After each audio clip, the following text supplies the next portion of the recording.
Let's look at the next unit, which is the auto-ionization of water and the pH scale. This is a really important unit because this is where we get our pH scale from. It's not as random as it sounds. Water is incredibly special. Water can auto-ionize. In other words, water can dissolve in itself. Because it's an amphiolite, it can act as both an acid or a base. So when we have water molecules together, one water molecule can give a hydrogen to a second water molecule, which then results in us having H3O plus ions and OH minus ions. Now, this honestly doesn't happen a lot, but it does happen. Once again, it's an equilibrium system, so that means I can work out the equilibrium constant.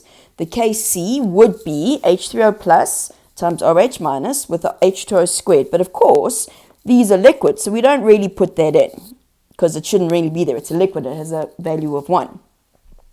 So the Kc value, if I was doing an equilibrium equation, would be H3O plus concentration times the OH minus concentration.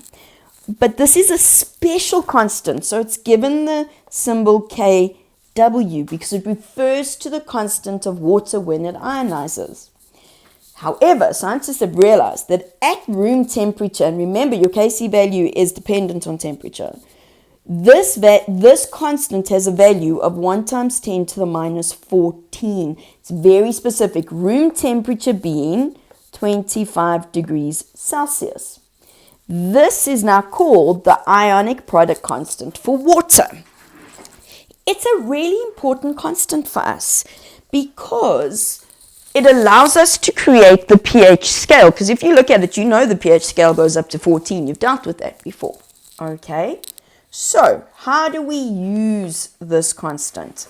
Well, first of all, the ionization constant, or the ionic product constant of water, is H3O plus times OH minus, which then gives me 1 times 10 to the minus 14. This will be given to you as this is, okay?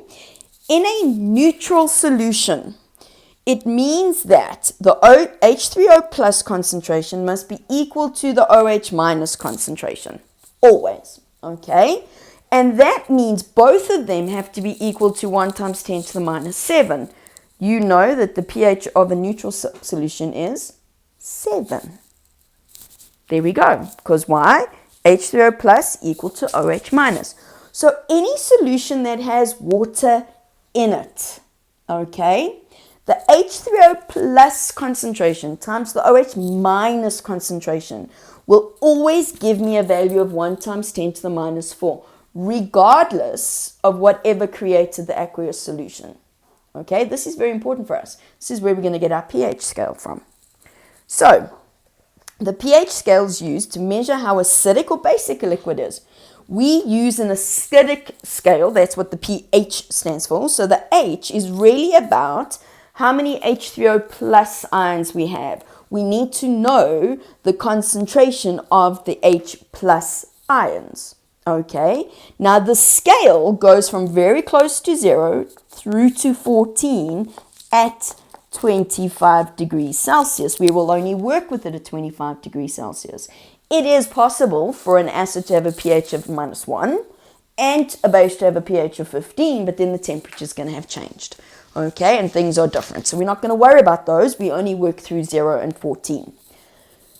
Distilled water, because it is neutral, and of course because it is neutral we have this situation when the concentrations are equal, we'll have a pH of 7, but it has to be distilled water. Acids have a range of pH less than 7. Bases have a pH greater than 7. You know this. The most common method to test the pH of a solution is to use an acid-base indicator, and these are usually weak organic dyes that change color at specific pHs. It's actually an equilibrium system, and the equilibrium shifts for the different colors during the reaction that happens.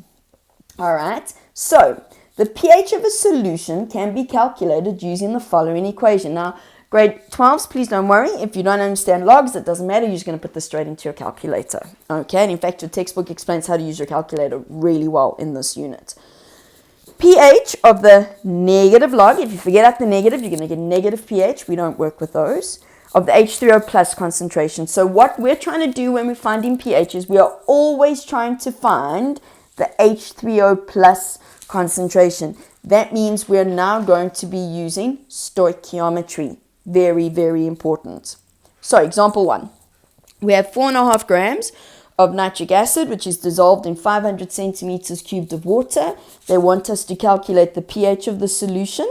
First of all, we need to know how it reacts. I need that value. So I'm going to be looking at the HNO3 and then the H3O plus. So we know the mass of the HNO3 is 4,5. We know the volume. I'm going to be using concentration, so I need to go to decimeters cubed.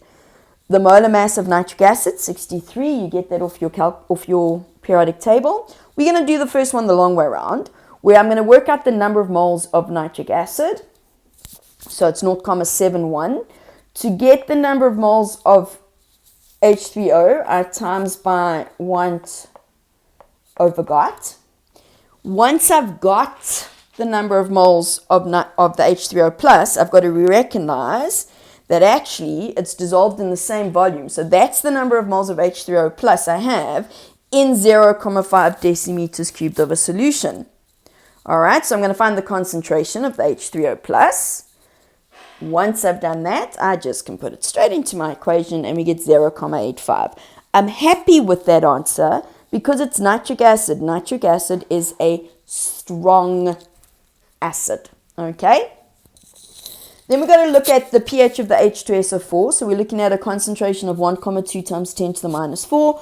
Assume complete ionization. This is to make our life easier. I'm going to show you a shortcut now, okay? With the shortcut, this is what we need to recognize. H2SO4 will produce 2 H3O plus ions. I can see that because of the 2 there, by the way. Complete ionization. That also means that even if I work out the number of moles of the H2SO4, I'm going to have to times it by 2 to get the H to H3O plus concentration, and then divide by whatever the volume is. But we weren't given the volume. It doesn't matter. Because it's a 1-to-2 relationship, concentration works the same way as number of moles works. So it's a 1-to-2 relationship, okay? As that 1-to-2 relationship, it's going to have twice the concentration. Because I know it's twice the concentration, I can just then put it straight into the equation. It's actually very, very simple. It's nice and easy, okay? Nothing difficult here. All right, question 3. Now they want the pH of an KOH solution. So now I have a base. Here we're going to add in an extra step because with a base, I have to first find the OH minus concentration. So OH minus will be the concentration of the OH minus is equal to the KOH. Why? Because what will happen is the KOH will break up and become K plus and OH minus. It's a 1-to-1 relationship. But I need the H3O plus. So we go back to the ionic product, which said to us that the H3O plus times the OH minus will then give me the 1 times 10 to the minus 4, or minus 14. Okay? Put in what I know about the OH minus, divide by 2,4 times 10 to the minus 4 on both sides. That gives me the H3O plus concentration. This is the hard part. Once I've got that concentration, of course, now I can just put it straight into my log equation and I get 10,38. But I knew potassium hydroxide was a base, so I'm expecting an answer greater than 7. All right? So that's the third type of question. Let's go to one where maybe they try to be a little otherwise with you, and then I make it quite so simple. So here we go. This is a lot like the first question, in that I've got a mass and a volume. All right, with a base though. So first thing I'm going to need is the concentrations. Mass of potassium hydroxide, 1,2 grams. Volume, 425 centimeters cubed. Can't work with centimeters cubed. So divide by 1,000, we get 0.425 decimeters cubed. The molar mass of potassium hydroxide is 56. Concentration of the potassium hydroxide, so I'm going to start that way, is 0.049. Straightforward stoichiometry. Because I know how this dissociates, I know that there's a 1-to-1 relationship. For every 1 KOH, I get 1 OH minus. I therefore know the OH minus concentration. However, this is a pH calculation. I need the H3O plus concentration. So I'm going to use H3O plus times OH minus equals 1 times 10 to the minus 14. I'm going to then divide by 0,049 on both sides. I get 2,04 times 10 to the minus 13. pH is negative log 20,04 times 10 to the minus 13, 12,69. It's a strong base. I'm happy with that. We are using a pH scale. So we're looking at a base as an acidic scale. It is possible to have a basic scale. So instead of looking at the OH plus H3O plus concentration, we look at the OH minus concentration. So it looks the same, but reduce the negative log of the OH minus concentration. And that also means that bases would have a pOH less than 7 and acids would have a pOH greater than 7, because it's the opposite. It's the exact opposite. What is fascinating here is that if I know the pH of a substance and I know the pOH of a substance, add them together and we get 14. So yes, for a base, you could find the pOH first and then use this equation. However, I have chosen not to do it that way because I want you to get used to doing it only in one method, because by doing it one method, you do it the same way every single time. If you do it the same way every single time, you're less likely to make mistakes. So now you need to do activity 1 on page 263, okay, before you move on to the next video.